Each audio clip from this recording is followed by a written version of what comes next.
Hey guys, welcome back to another exciting episode of Blazing Beards. My name is Andrew, and today guys, I'm going to do something a little bit different for you. I'm not going to do a product review. I'm going to talk to you about something I've been thinking about lately regarding different types of beard companies. So this weekend, first off, I want to apologize to you guys. I usually try to get my videos up, over the weekend, but this weekend I was moving my daughters to their new apartment, just outside of their university. So they were excited about that, but they needed Dad to help them move. So that's what I was doing, and that's why a video wasn't posted on Friday or Saturday. Anyway, guys, what I want to talk to you about today is different types of beard companies. So what do I mean by different types of beard companies? There are two different basic types of beard companies out there that you're purchasing your products from. And many of you may not even know that. But there are companies called maker companies. And those are basically the companies that do everything themselves. And then there are what I would call the private label companies. And those are companies that are more like a marketing company. They purchase their product from somebody else, they put their labels on it, and then they sell it to you. Is there anything wrong with that? I don't think so. But I'm going to give you guys the pluses and the minuses for the makers versus the private labelers, for both in terms of the advantages for the company, the disadvantages to the company, and the advantages to the consumer and the disadvantages to the consumer. So if you're interested in that, stick around and I will give you my insights on it. Let's get started. Alright, my bearded brothers, so like I said, there are basically two types of beard companies. There are the makers and the private labelers. And there can also be a mixture, guys, of the two. For example, the maker can make his oils and balms and maybe his butters, but for things like shampoo and conditioner, he might go outside to a contract manufacturer and have those products made for him, and he will put his own label on it. But for the purposes of this discussion, guys, I'm going to separate the two into makers and private labelers and give you guys the advantages. So let's start with the makers. So again, what is the definition for a maker? A maker is someone who does everything themselves. They source the raw materials, they develop the formulations, they create their own scents, they design the packaging, they set the pricing, and they handle all of the customer service. In other words, they're the full package, they do everything themselves. So, what are the advantages to a company for being a maker and doing everything themselves? First of all, guys, they have complete control. So everything about that product that they have, if there's an issue with it, it's their issue. If it's very successful, it's their success. They have complete control of everything that goes into the product. The second advantage to a maker company is they don't have minimum order quantities. So if you're a private labeler and you go to a contract manufacturer to make your product for you, most likely they're going to give you some minimum order quantities, and you may have to buy more than you want to. So that would be a disadvantage for the private labeler. But for the maker, it's an advantage. They can buy only the inventory they need, and they have better control of the quality and the sourcing of those ingredients as well. The third thing, guys, is the makers can be more innovative. They can come up with multiple formulations for their products. They can change their formulations at any time depending on the market need. They can come up with new scents much quicker and get them into production, at their will. So they can come to market a lot faster with newer products, which is also great for the consumer. Another advantage is the makers. If they do have an issue with one of their products, a customer calls and says, hey, the consistency wasn't right, or I had a reaction to it, they can be much quicker to resolve those type of issues as well, because they have complete control over what goes into their products. So I think those are the advantages to being a maker. Some disadvantages of being a maker beard company. Inventory management. And what I mean by that is, while they don't necessarily have to carry the same quantities that a private labeler would do, they do have issues with things like expiration dates on raw material. So if they're buying all their raw materials and they're not selling as much during certain months, or they have raw materials sitting around, they always have to look at the expiration dates. They may have more spoilage than a private labeler would have, given that raw material sitting around. Typically, they won't be mixed with, like, for example, a beard oil. Many beard oils use vitamin E as a preservative, but if you have those oils sitting separately in your inventory, they could spoil a little bit faster. So maker beard companies might have a bigger issue with spoilage. Secondly, perception and reputation. It's very important for a maker beard company to give the perception and have the reputation of making their products in a sterile, professional environment. And I think, that's something that many makers struggle with, especially when they're first starting out. They're making their products in their kitchen. As a consumer, the consumer might be concerned that, hey, this is being made in the kitchen. It's not necessarily a sterile environment. Also, they might have concerns over the consistency of the product. Do the balms and butters have the same consistencies batch to batch? Is the mixture of the oils the same batch to batch? So I think makers have to be very cognizant of that fact that they have to be consistent, and I think they have to be able to sell that a lot harder than maybe a private label company does. They also have a disadvantage to a maker company. Since they're doing everything themselves, they have less time to actually promote their company and promote their products. Just think about it. How much time it must take them to come up with the formulations, to make the products themselves, to package the products, to label the products, and even in many cases to ship the products. That is all on the makers, and that takes away time that they would otherwise have available for marketing their company and doing customer service. So those are some of the big disadvantages of being a maker.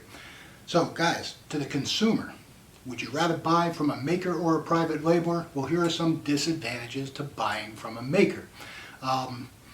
Let's talk about the advantages first. Advantages to buying from a maker to the consumer. Obviously, more choice and more variations, and potentially, guys, you can get lower prices because the maker is cutting out the middleman.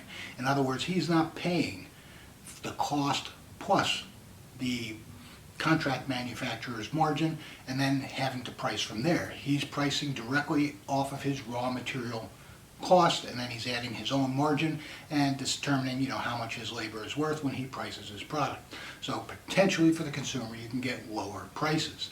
The disadvantages to the customer is they may be gambling on product quality. Is the guy making his product in his kitchen? Does he have his own separate area that he keeps professional and sterile? There's no real way of knowing that for the consumer. So that is a issue for the consumer. Also, consistency between batches. The batches of most makers are being made by hand. They're not being calibrated by machine as it would be at a large scale contract manufacturer. So those are the disadvantages to the consumer. So guys, I think that pretty much covers the makers, the advantages and the disadvantages. And what do you say we move on to the private labelers and talk about the same issues for them? All right, gentlemen, so we talked about the advantages and disadvantages of being a maker. Let's talk about the advantages and disadvantages to being a private labeler. So, guys, again, the definition for a private labeler is someone who outsources production of their product to a contract manufacturer who will basically make all the product, bottle it, put the labels on, and sometimes even ship it directly to the customer. Or there are many different options actually that a private labeler can do. He can have just the jugs of oil sent to him, and he can pour it in his own bottles and label it himself. Or he can go full bore and have the contract manufacturer do everything. So they have a little bit more flexibility. So that's an advantage to the company that does private labeling. But probably the biggest advantage to being a private labeler from a company standpoint is more time. You're not spending your time coming up with formulations and making your own product, bottling your product, labeling your product, etc. So you have more time to focus on the marketing of the company. So that's a good thing for the private labeler. Flexibility. The private labeler has, like I said, they have the flexibility to do it many different ways. So like I said, they can do, just buy the jugs of the oil pre-mixed. They can buy, the balm pre-mixed, etc. and then just put their labels on it, or they can have everything done for them. So it gives them that flexibility. Safety is another issue or selling point for a private labeler. What do I mean by safety? Most of the private labelers buy their product from contract manufacturers who are in very advanced manufacturing facilities. They make a lot of product for a lot of different companies. They usually make it in a lab environment, and they have, sophisticated production equipment measuring all the batches and all the quantities of the ingredients that go into each batch. It's done by machine. It's much more accurate than somebody doing it by hand in their kitchen. So you definitely have more regulation as well for these contract manufacturing facilities in terms of, they have their material safety data sheets, they have their FDA inspections, etc. So you know that the product is coming from a safe environment. The consistency in batches, like I said, everything is machine measured, so product to product, you're going to get a bomb this week, you buy the same bomb, 2 months later, you're going to get the exact same consistency, so you'll always know what you're buying if you're buying from a private labeler. And guys, there's also an advantage for the private labeler is he has the opportunity for less spoilage. And I guess that would be dependent on the minimum order quantities required. Now, the way minimum order quantities work is some companies will say, hey, our minimum order quantity is 500 units. But there are some companies out there that will say, my minimum order quantity is 50 units. So if you're only buying 50 units, you're not likely that that stuff is going to spoil before you sell it. So I guess it would be dependent on the minimum order quantities of the contract manufacturer the private labeler is using. So those are some of the advantages to the private labeler as a company. Some disadvantages to the private labeler as a company would be cost. So usually to be a private labeler, the cost of your product is more expensive. You're paying not only for the cost of materials, but you're paying the margin and the labor cost of the contract manufacturer on top of just the raw materials. So obviously, whereas a maker might cost him $2 to $3 for a bottle of beard oil, it may cost the contract manufacturer or the private labeler, $5 to $6 landed when he gets it. So his margins are going to be lower. There are usually, for the private labeler, there are limitations on the formulations that you can use and the scents that are available to purchase. Now, many of the contract manufacturers will work with the private labeler to customize the product to a certain extent, but the more they customize, the higher the cost gets, and it becomes cost prohibitive. So most of the private labelers out there, I believe, from what I've seen and what I've experienced, are using the same formulations and the same scent profiles from the contract manufacturer that they're using. It's basically off-the-shelf product. Another disadvantage to the private labeler is, again, the minimum order quantities. Some companies can, offer, say, 50 units minimum order quantity, but their prices are going to be higher if they were having a minimum order quantity of 10,000 units. So that is all subject to the different contract manufacturing facility that they are using, but typically it's more expensive because of the minimum order quantities. And they also have, the private labeler, less opportunity or ability to innovate and introduce new products. It's a lot harder for them to keep their products fresh and continually introduce new products because it gets more and more expensive. So, what are the advantages to the customer for buying from a private label company? Peace of mind would be number one. If you're concerned about where your product is made, the safety of that product, in terms of it's being made in a sterile environment, that kind of peace of mind comes from buying from a private labeler who purchases their product from a large-scale contract manufacturer. There are certifications, there's oversights, there are facility inspections, etc. So that can give you a peace of mind.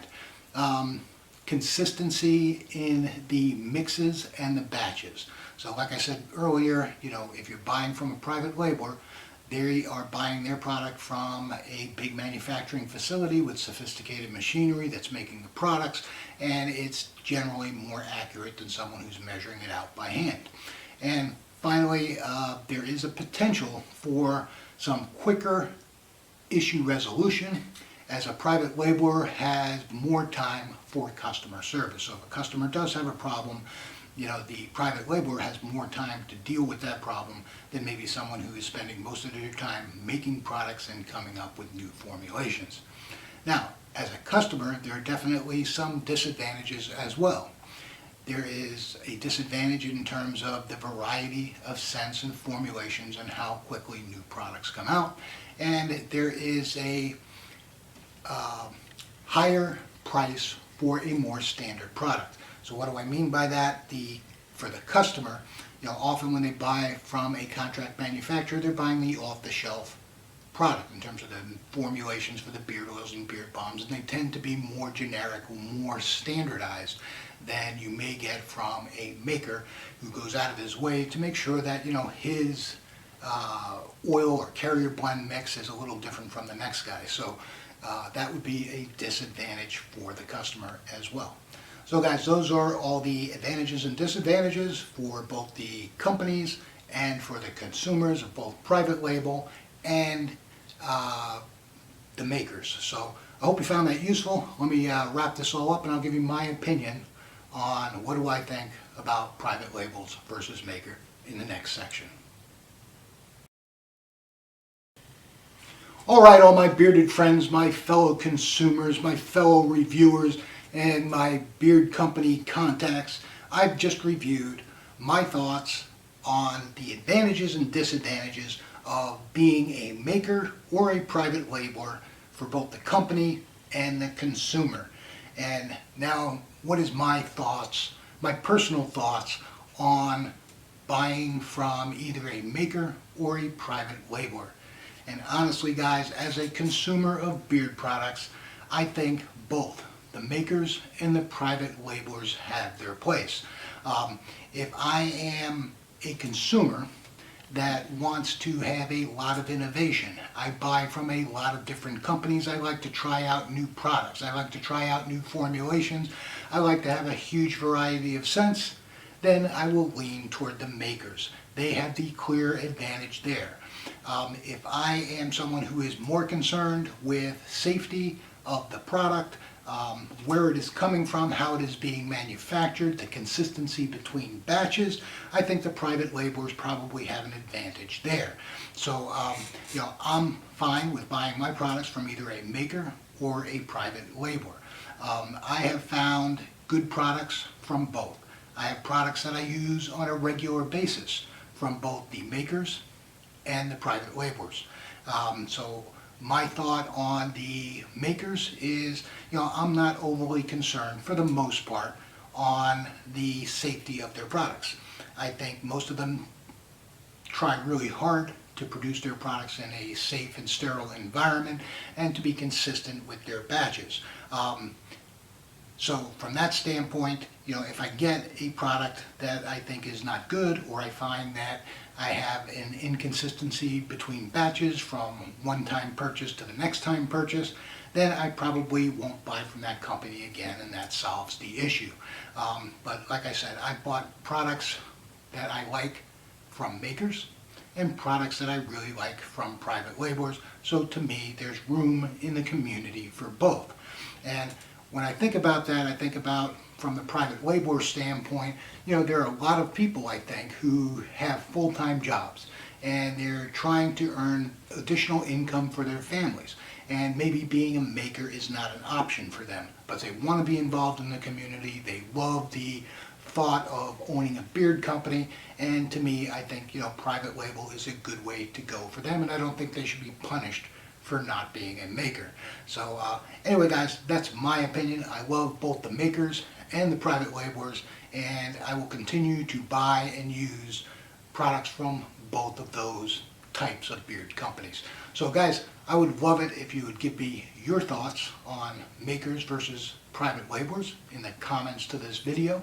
And overall, guys, I hope you enjoyed this video. I hope you found it informative. I hope it provoked a little bit of thought in terms of, is this something that you thought about before? Again, let me know in the comments. So overall, guys, thank you for watching this video. If you liked it, please hit the thumbs up or the like button. Please hit the notification bell so that you'll know whenever I release new content. And guys, see down here in the corner of your screen, that red box with the white arrow in it? That is the subscribe button. And I would really appreciate it if you'd click that right now and subscribe to my channel. And guys, until next time, grow yourselves a blazing beard. See ya.